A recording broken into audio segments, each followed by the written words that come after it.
महाराष्ट्र में 25 सालों में ये सबसे दिलचस्प चुनाव है, जहां बीजेपी शिवसेना 25 साल बाद अलग अलग लड़ रहे हैं। एनसीपी कांग्रेस का गठबंधन टूट चुका है और ये 5 कोना मुकाबला माना जा रहा है। वहां की खबरों के लिए चलते हैं मेरे सहयोगी अभिषेक के पास। बहुत बहुत शुक्रिया रिचा। इस वक्त पूरे महाराष्ट्र की निगाह इस बात पर है कि इस बार चुनाव में लोग कितना वोट देने के लिए बाहर निकलते हैं, लेकिन सुबह से ही नेताओं ने आज वोट डालने का सिलसिला शुरू कर दिया था, जिनके लिए ये चुनाव बेहद मायने रखते हैं। शरद पवार, सुप्रिया सुले जो कि उनकी बेटी हैं, वो अजित पवार जो कि पूर्व उप मुख्यमंत्री हैं, महाराष्ट्र के एनसीपी के कद्दावर नेता हैं, उन्होंने वोट डाला। अशोक चौहान ने वोट डाला है। अभी फिलहाल जो आप तस्वीरें देख रहे हैं वो प्रकाश जावड़ेकर की देख रहे हैं, जो कि पुणे से आते हैं। उन्होंने अपना वोट डाला है, केंद्रीय मंत्री हैं। इसके साथ ही सुप्रिया सुले वोट डाल चुकी हैं, शरद पवार वोट डाल चुके हैं, पृथ्वीराज चव्हाण जो कि पूर्व मुख्यमंत्री हैं, आखिरी दिनों में उनकी सरकार चली गई क्योंकि एनसीपी ने समर्थन वापस ले लिया था।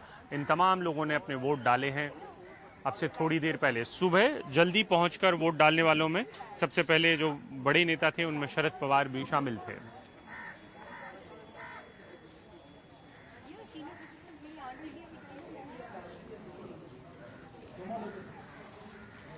अजित पवार वोट डालते हुए आपको देख सकते हैं।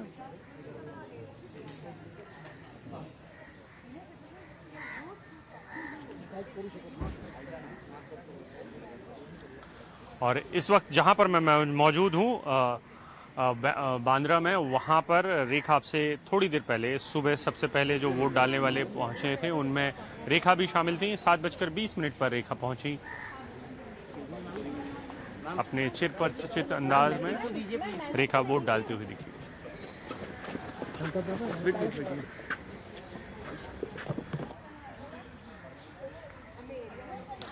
इस समय मुंबई में जो वोट डालने वाले सितारे हैं जिनको हम कैमरे में कैद कर पाए, उनमें रेखा, जया भादुड़ी और अभिषेक बच्चन, आप तीनों तस्वीरों में देख सकते हैं।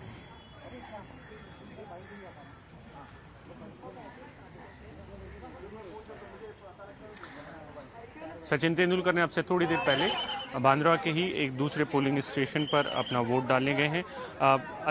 उनकी पत्नी अंजलि तेंदुलकर उनके साथ थे।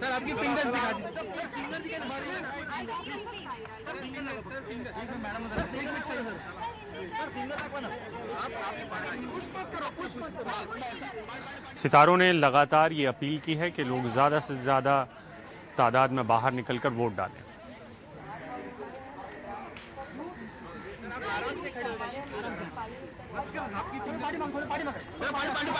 और बाकी की खबरों के लिए वापस चलते हैं ऋचा के पास, और लगातार हम अपडेट देते रहेंगे महाराष्ट्र के इस सियासी समीकरण पर भी कि इस बार अगर वोट ज़्यादा पड़ते हैं तो उससे किस किस्म की संभावनाएं बनती हैं और क्यों ज़रूरी है इस बार ज़्यादा से ज़्यादा काडर को बाहर निकालना पार्टियों के लिए।